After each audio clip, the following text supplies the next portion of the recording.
All right, so um, we've got some retail news that has uh, everyone buzzing, it seems like. Yeah. Macy's is closing even more stores, and we're not just talking like a couple here and there. Yeah.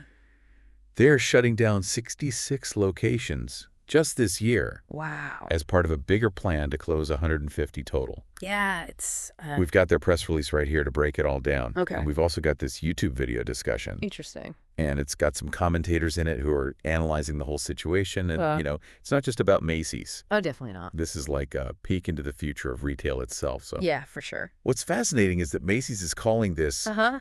their bold new chapter strategy. Okay. They're not framing it as like a retreat or anything like that, Right. but as a strategic shift towards Interesting. sustainable and profitable growth, to quote the CEO. Well, let's unpack this bold new chapter then. Yeah, let's do that. They're closing underperforming stores, Okay. especially in areas where they've already got a bunch of locations. Yeah, makes sense on the surface. Yeah. But what's the real strategy here? Well, the CFO explained Uh-huh. that they're focusing on their omni business model. Omni business model. Now that's, You know that whole blend of like the physical and digital yeah. experiences? Okay. Think about it. You probably shop this way yourself. I mean, you browse online, Oh, totally. you read reviews, Yeah. you maybe compare prices, and then sometimes you'll head to a store Yeah. to actually see and touch a product. Oh, totally. Sometimes I even order online while I'm standing in the store. Oh, wow. But isn't everyone doing this omni business thing these days? Right. What makes Macy's approach stand out? Well, that's the million-dollar question, right? Yeah. And can they pull it off when so many other places are struggling? Right, exactly. Macy's is investing heavily in what they call their first 50 stores. Okay. These are basically like test labs Okay. for this new model offering more personalized services, integrating technology and creating a more experiential shopping environment. All right. Interesting. And the early results suggest that they're actually seeing some success. Oh, wow.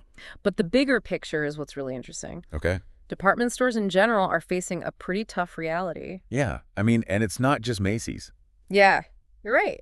We've seen this with other retailers too, like Big Lots closing stores Mm-hmm. and shifting their focus. Yeah, and the numbers are kind of alarming. Oh, yeah. Over 7,100 store closures this year alone, Oh, wow. which is a 69% jump from last year. That's huge. Yeah, and almost double the number of retail bankruptcies. So it's a pretty dramatic Yeah. shift in the landscape.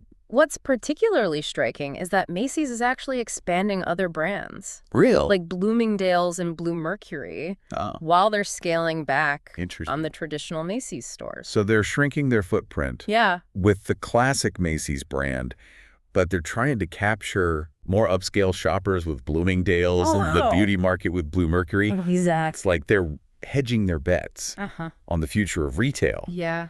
But are these moves enough to win over Wall Street?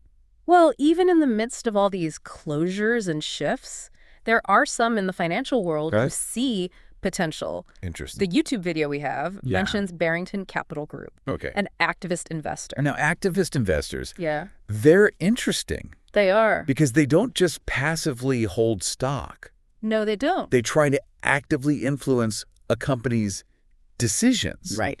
Sometimes pushing for major changes like selling off Yeah. parts of the business or even replacing Yeah. the CEO. You're kind of like the high rollers of the stock market, Yeah. using their clout to get companies to do what they think is best. Exactly. And in this case, Yeah. Barrington Capital Group Uh-huh.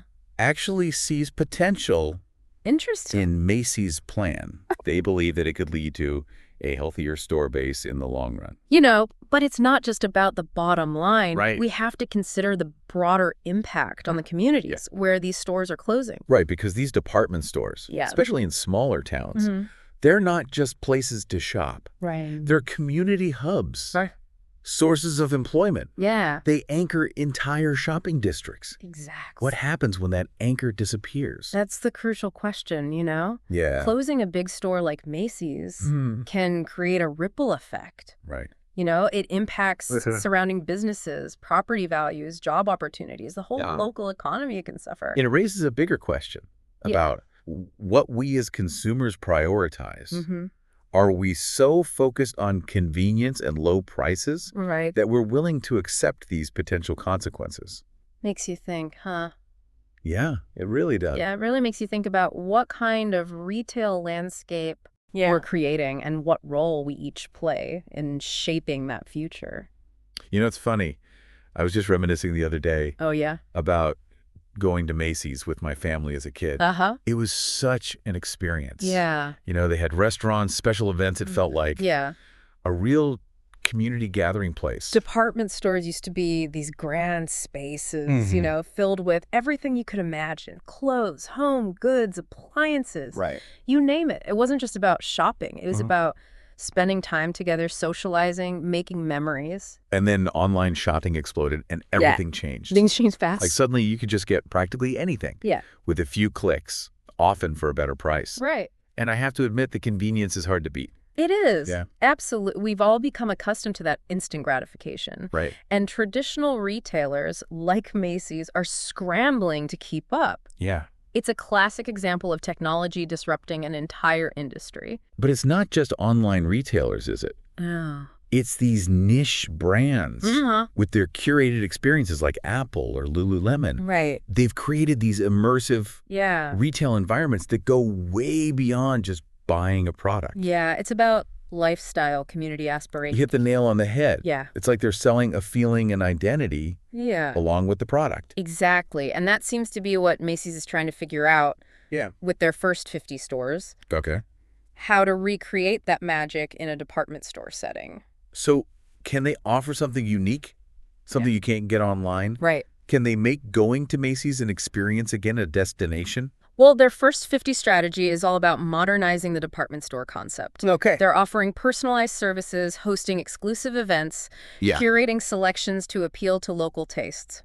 Right. It's a gamble, for sure. Yeah, it is. But the bigger question might be, what happens to those communities that lose their Macy's altogether? Yeah, it's got to have a huge impact. I mean, we were talking about the ripple effect earlier, how it can devastate surrounding businesses, property values, job opportunities. Right. The whole local economy can go into a downward spiral. Yeah. And it's a stark reminder that we're not just passive observers in this retail evolution. Yeah. We're the ones driving these changes with our shopping habits. It's true. You know, every purchase we make is a vote for the kind of retail landscape we want to see. It's a powerful thought, isn't it? That even something as simple as buying a pair of shoes can have these far-reaching consequences. Exactly. If we want to see more sustainable practices, ethical sourcing, community engagement, we need to put our money where our values are and support businesses that align with those priorities. So it's about being more conscious consumers, understanding the impact of our choices, and asking ourselves, what am I contributing to with my spending? Am I supporting the kind of retail experience that I truly value? You know, it's a bit bittersweet to see these iconic department stores struggling. Yeah. There's a sense of nostalgia, especially for those of us who grew up with them. I know. I remember back to school shopping at Macy's with my mom every year. Yeah. It was a tradition. I hear you. It's hard to imagine that experience disappearing. It is. But maybe instead of clinging to the past, we should focus on creating new traditions, new experiences that resonate with today's shoppers. Perhaps those new experiences can be even better, you know? Right. More personalized, more sustainable, more in line with our values. Exactly. We're in the midst of a retail revolution. We are. And the outcome is still being written. Yeah. It's exciting.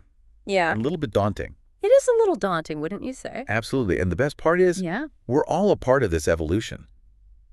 Our choices matter. They do. It's about more than just buying things. It's about creating a future that aligns with our values.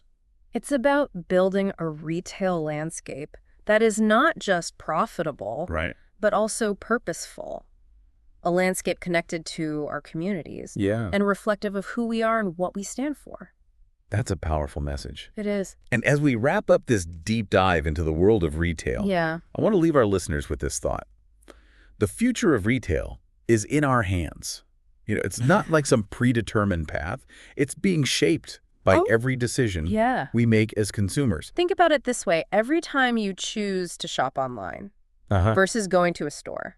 Every time you prioritize price over sustainability or convenience over supporting local businesses, you're casting a vote for the kind of retail world you want to see. It's like we're all collectively writing the next chapter of retail. That's a great way to put it. And while we can't ignore the convenience and value that online shopping brings, maybe we need to find a balance. Exactly. It's about being more mindful, more intentional with our choices. Do we want a future where shopping is purely transactional?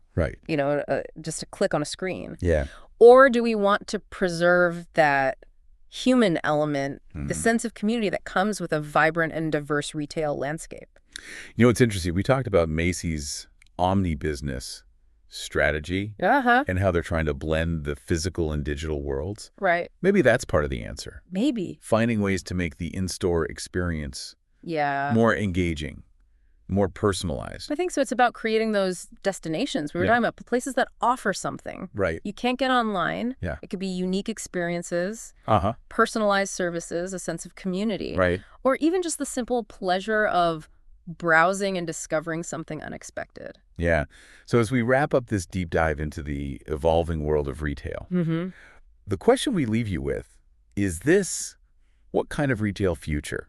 Are you contributing to, are you supporting the businesses and the values? That's the question. That matter most to you. Choose wisely, shop consciously, and let's all work together to create a retail landscape that's not just profitable, but also purposeful and deeply connected to our communities. Thanks for joining us on this deep dive. Appreciate it. Until next time, keep exploring, keep questioning, and keep diving deep.